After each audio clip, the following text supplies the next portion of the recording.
আসসালামু আলাইকুম। কেমন আছেন সবাই? আলহামদুলিল্লাহ আমি ভালো আছি। আজকের রান্নাটা একটু স্পেশাল। আরাফের বাবা বাজার থেকে এনেছে 4টা মোটা তাজা কবুতর।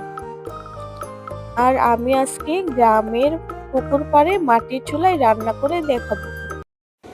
গায়ের বাড়ির পুকুর পাড়ে চারপাশটা সবুজ গাছগাছালি, পুকুরের ঠান্ডা বাতাসের ছোঁয়া। সকালবেলায় আমার ছেলে আরাফ কবুতরগুলো নিয়ে খেলতেছিল।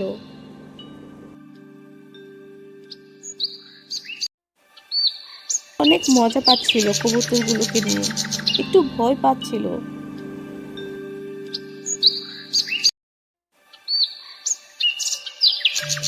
কত কিউট কিউট কবুতর, সত্যি অসাধারণ।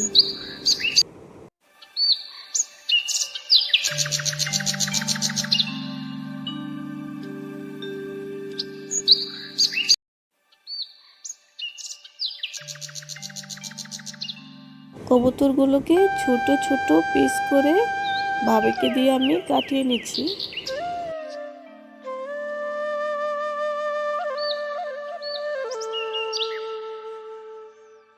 তারপর আমি বাবাকে দিয়ে শিলপাটায় আদা রসুন জিরাগুলোকে আমি বাটিয়ে নিচ্ছি। শিলপাটায় মশলা বেটে মাটির চুলায় রান্না হবে, তাও আবার পুকুর পাড়ে মাটির চুলায়। বাবা যায়, সত্যি অসাধারণ হবে আজকের রান্নাটা। গায়ের বাড়ি পুকুর পাড়ে, চারপাশটা সবুজ গাছগাছালি, পুকুরে ঠান্ডা বাতাসের ছোঁয়া। আহ, কি অসাধারণ লাগছে। সেই পুরনো মাটির চুলা। মাংসগুলো কেটে কুটে ধুয়ে একদম পরিষ্কার করে নিয়েছি। এ পর্যায়ে আমি মাংসগুলোকে একটু মাখিয়ে রাখবো। রসুন বাটা দিয়ে দিচ্ছি আমি 1.5 চা চামচ, আদা বাটা দিয়ে দিব আমি 1 চা চামচ। তারপর দিয়ে দিব আমি পেঁয়াজ কুচি 8-10টার মতো, একটু বেশি করে পেঁয়াজ কুচি দিবেন, তাহলে কবুতর ভুনাটার টেস্ট অন্যরকম হবে। দিয়ে দিচ্ছি আমি আধা চা চামচ হলুদ গুঁড়ো, 1 চা চামচ মরিচ গুঁড়ো, তারপর দিয়ে দিচ্ছি আমি স্বাদ মতো লবণ, তারপর দিয়ে দিচ্ছি রান্নার রেগুলার তেল। একদম সিম্পল মশলা দিয়ে অসাধারণ রান্না করে দেখাবো আজকে মাটির চুলায়। আমি চুলাতে কড়াই বসে আমি একটু ভালো করে গরম করে নিয়ে তারপর দিয়ে দিচ্ছি এটাতে তেল। তারপর মাংসগুলোকে আমি মশলা আর তেল সব কিছু একসাথে ভালো করে মিশিয়ে নিচ্ছি।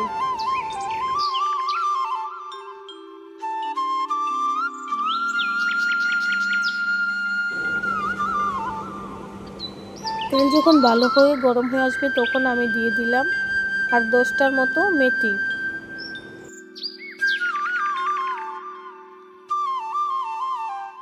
তারপর দিয়ে দিচ্ছি পেঁয়াজ কুচি।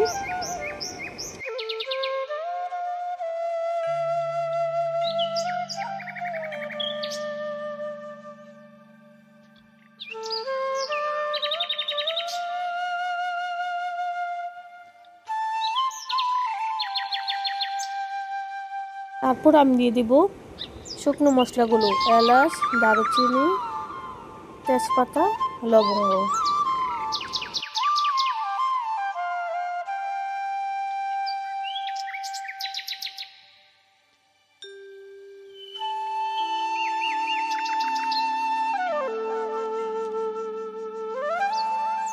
তারপর আমি দিয়ে দিচ্ছি জিরা বাটা 2 টেবিল চামচ।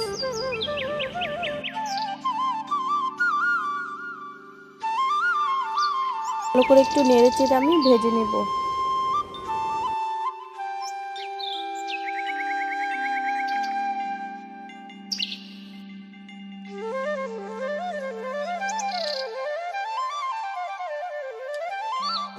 জিরা থেকে যখন সুন্দর একটা স্মেল বের হবে তারপর আমি দিয়ে দিচ্ছি মেখে রাখা কবুতরের মাংসগুলো।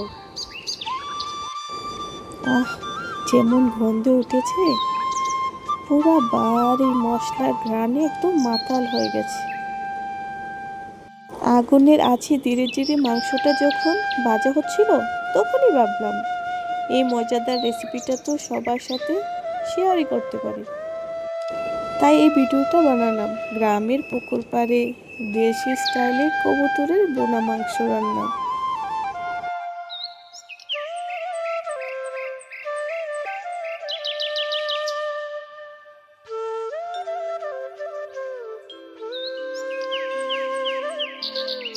মাঝে মাঝে আমি ঢাকনাটা খুলে একটু নেড়ে চেড়ে নিচ্ছি। কবুতরের মাংসগুলোকে আমি ভালো করে কষে নেব। আহ, কি যে স্মেল বের হয়েছে!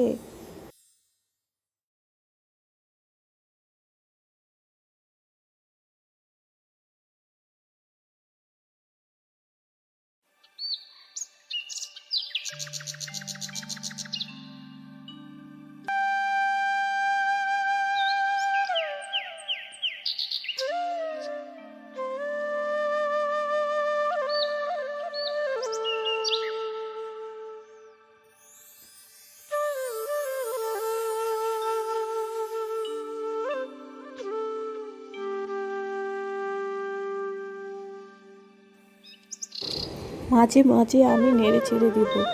ধীরে ধীরে মিডিয়াম আছে আমি কবুতরগুলোকে কষিয়ে নিচ্ছি। 10 থেকে 15 মিনিটের মতো আমি কষিয়ে নিচ্ছি।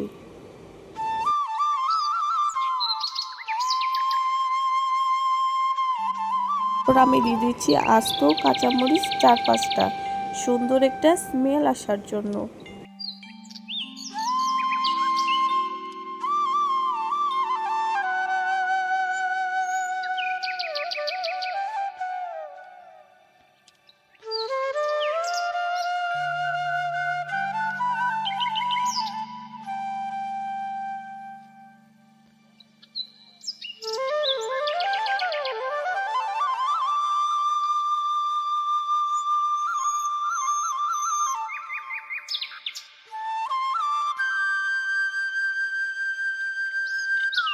এটা থেকে যখন তেলগুলো উপরে চলে আসবে, এই পর্যায়ে আমি দিয়ে দিচ্ছি পানি।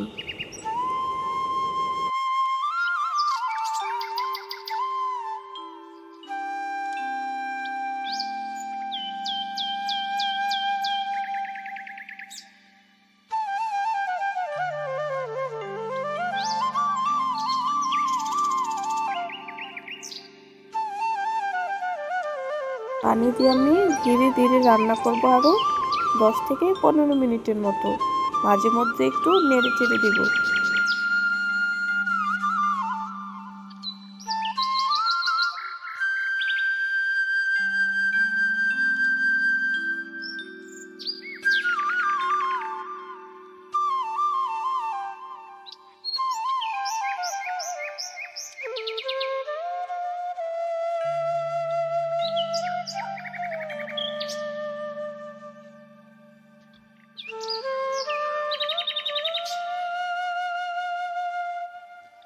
বিশ থেকে 25 মিনিটের ধৈর্যের ফল একদম শেষ। দেখেন আমার কবুতর বোনাটা কতটা লোভনীয় হয়েছে, আর গ্রামে পুরো বাড়ি একদম মোমো করছে। সত্যি এত টেস্টি ছিল কবুতর বোনাটা।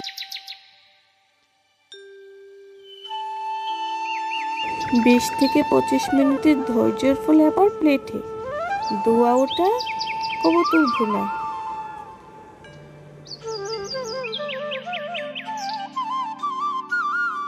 গ্রামের প্রকৃতি, দেশি রান্না আর মন ভোলানো স্বাদ। এবার বিচারকের আসনে আমার ছেলে আরাফ আর ভাতিজা দোহা বসেছে। দুইজন মিলে ওরা রিভিউ দেবে কেমন হয়েছে আজকের এই কবুতর ভুনা। আরাফ কখনোই ঝাল খেতে পারে না, আজকে ঝাল ঝাল কবুতর ভুনাও মুখে নিয়ে নিল।